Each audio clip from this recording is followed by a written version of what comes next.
Los temas más importantes, bueno, de uno de los temas esenciales dentro de esta álgebra vectorial es la descomposición de un vector en el plano. ¿Qué nos dice esta teoría?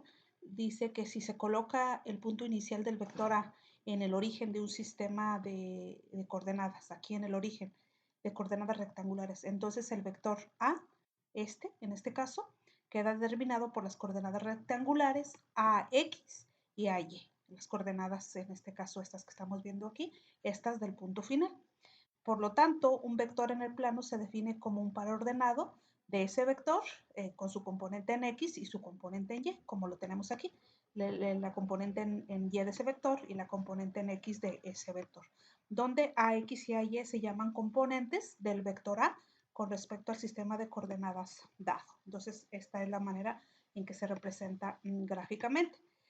Las componentes de un vector son las proyecciones de dicho vector sobre los ejes coordenados. Entonces, aquí en este caso, el coseno de ese ángulo, un ángulo cualquiera, es igual a la componente en X entre A, entre la magnitud o el módulo de ese vector. Y ya para conocer únicamente la pura componente en X, la despejamos y nos queda que esa componente en X es igual a esa A multiplicada por el coseno de ese ángulo. Igual, para el seno del ángulo es igual a la componente en Y entre esa magnitud o ese módulo.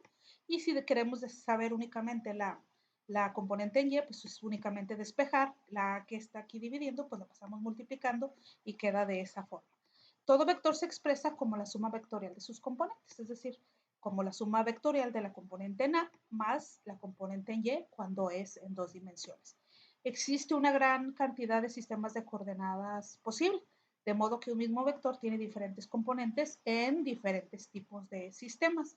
De la figura, esta figura que ya vimos anteriormente y que pasamos también para acá, podemos deducir lo siguiente.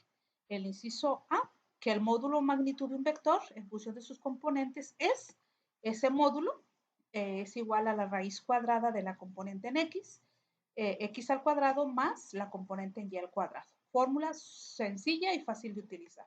Y el inciso B, que toda dirección de un vector en función de sus componentes con respecto al eje positivo X, es tangente del ángulo es igual a Y sobre X. O, dicho de otra manera, tangente del ángulo es igual a cateto opuesto entre cateto adyacente o contiguo al ángulo.